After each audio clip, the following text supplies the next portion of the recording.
person drinking tea over there. Isn't that Yelan? Oh, looks like she's having some kind of tea party with friends. We're just in time. Aren't we gonna go say hi? Well, Officer Edler, after all that work, I think we've got them this time.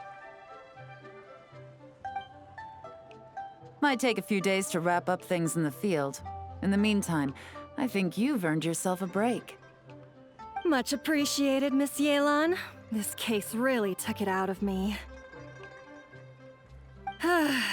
13 strongholds.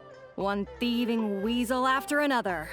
We rounded up so many people, you almost start to hope a few were innocent, just to balance it out. I'm just glad we finally took down these crooks.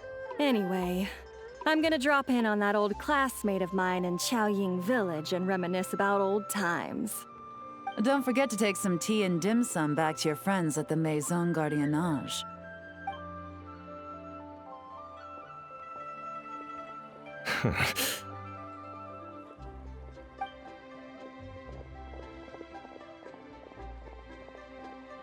Oh, looks like Yelan's friend left. Paimon kinda wanted to meet her. Ah, another pleasant surprise. Traveler, Paimon, take a seat. Excuse me, a pot of your finest Yunlai white tea if you would, and 2 more place settings. Now, judging by that expression, I assume you came over to ask about the 2 spies that were just watching us. Ah! Spies? What spies? There were spies around here just now? Oh, more than that, I'm sure. I bet they already sent someone to tail Officer Edler. Anything to foil our operation. Oh, so you're tracking down some criminals? They've got some nerve spying on you like that. Pretty bold if you ask Paimon. Well, those tend to be the kinds of cases that cross my desk. If I could leave it to someone else, I would. I could have been on vacation right now. Mora laundering, to the tune of 10 figures and counting. Laundry? What does that have to do with Mora? And who are these figures? There are 10 of them?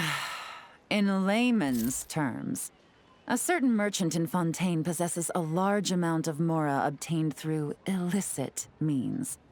But it's easy to get caught when you're moving that kind of cash. So you cover your tracks, create a front to avoid detection, and what do you know? Your illegal Mora now looks completely legit. And this merchant's front of choice? Fine art and antique auctioneering. He buys goods from all over Tevat, brings them back to Fontaine, and rebrands them as pieces of fine art, driving up their price in the process. Then, when the items go to auction, he buys them up at their inflated price with his own illicit funds. And through this exchange, the proceeds he receives in return are clean. This process allows him to legitimize his illicit wealth. He even launders Mora for other criminals as well, a business which earned him the title, the Dark Financier. That's to be expected, I suppose. In Chenyu Vale, you can get your hands on exquisite antiques without breaking the bank. Tea sets, porcelain, jade, statues, all easily marketed as pieces of fine art. Liyue goods being used in illicit underground schemes poses a real threat to our trade standing in the long run. So, instead of getting to enjoy my long-awaited vacation in Fontaine, it's back to work for me.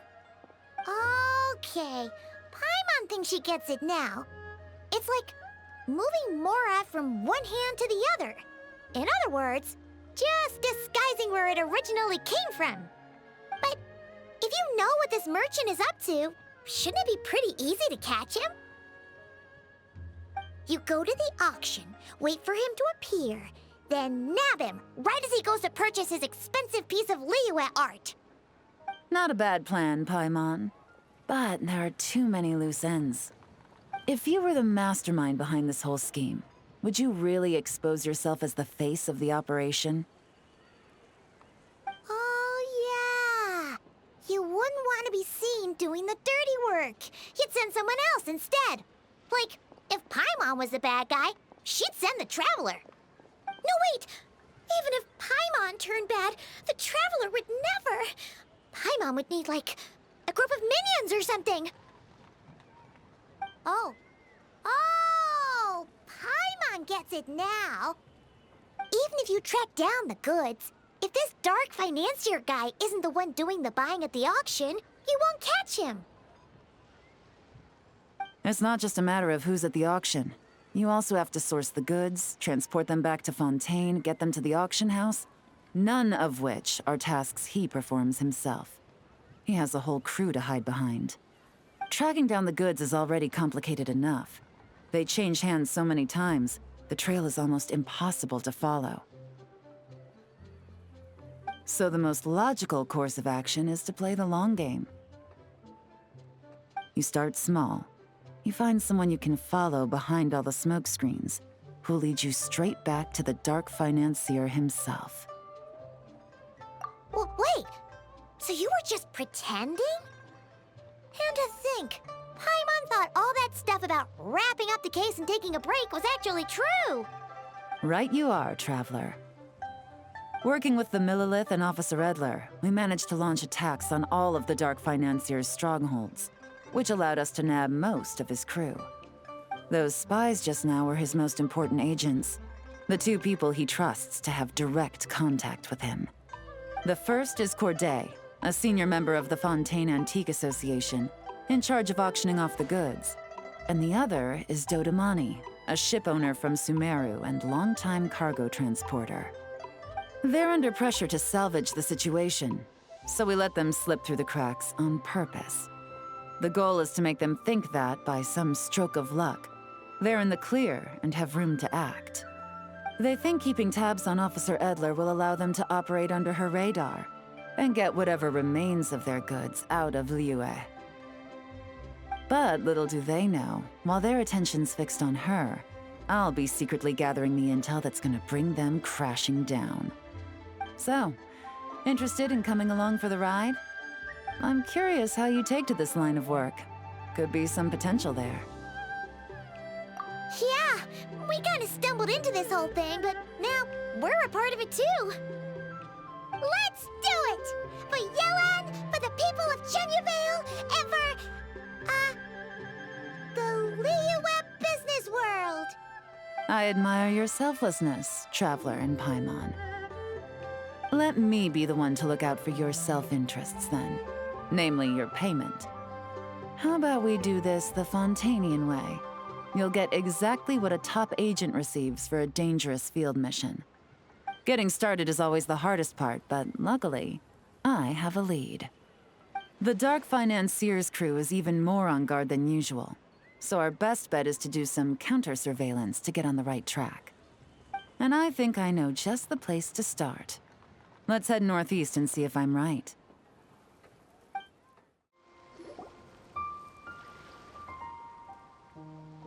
All right, let's start our investigation here.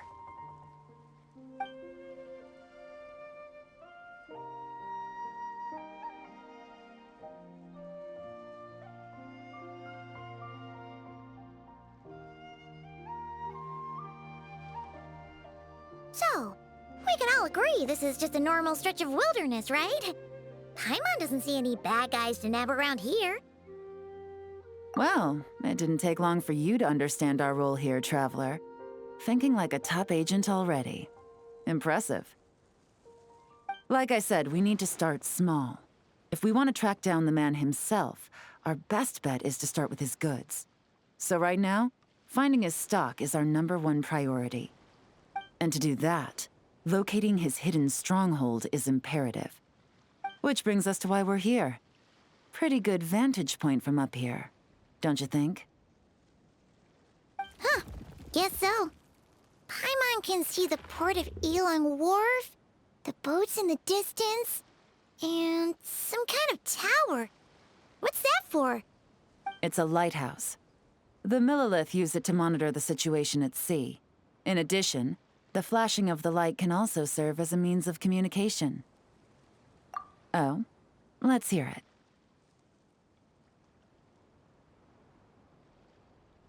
Not too far off at all, Traveler. The millelith maintain an impeccable level of security in Shenyu Vale through consistent patrolling. This location offers a perfect vantage point to observe their lighthouse signals and deduce their patterns of behavior, which is a huge help if you need to move goods under the radar. So we should be able to find traces of the Dark Financier's scouts in this area. Oh, okay. Paimon doesn't quite follow, but she'll take your word for it. It's simple. Just take this forensic imaging device and investigate the surrounding area. As long as we're meticulous, I'm positive we'll find something. Some good finds. Whatever door this key opens could be critical to the investigation. And this carrier pigeon tube contains several coded messages. Huh. So there really is evidence around here. It's like these guys aren't even afraid of getting caught. What if the millelith noticed them spying and decided to investigate? These objects suggest the Dark Financier's scouts were likely disguised as fishermen. People like that are trained not to crack under pressure. All they'd need to do is come up with a believable excuse, like needing a place to rest. The millelith can't investigate or apprehend a civilian without probable cause. Paimon can just see their smug faces getting away with something like that. Not to mention, the traces on these objects are fresh, which means the scout here is still active and wasn't among those caught by Officer Edler. So we need to stay vigilant. We can't let them know we're still on their tail.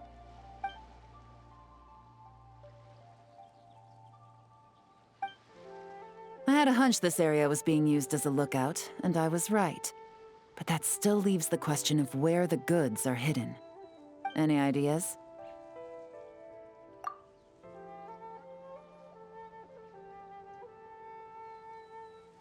Spot on again, Traveler.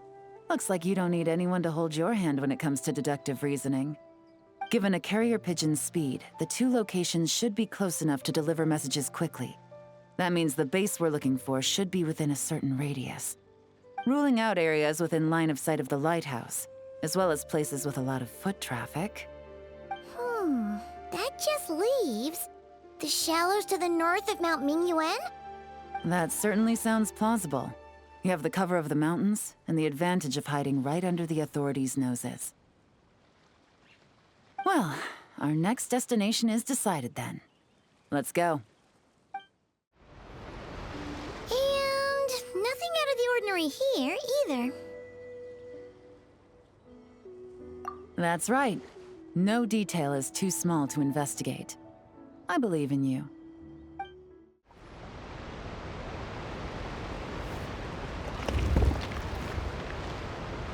This must be it! The secret base where they stashed their goods! Definitely wasn't easy to find. Well, well. Looks like you tracked it down in no time at all. I see your potential as a solo field agent, Traveler. Now, time to test out the key we found earlier. Let's see what surprises could be in store. This isn't their home turf, so I doubt they had time to set more traps. Should make our lives easier. I'll take it from here. The last thing we want is to leave traces behind in there. Caution is the name of the game. You two keep a lookout. Make sure no one barges in while I'm in there. You got it! This is a first for us, but the Traveler can do anything. She's got your back! Good point. Yelan doesn't make mistakes like that.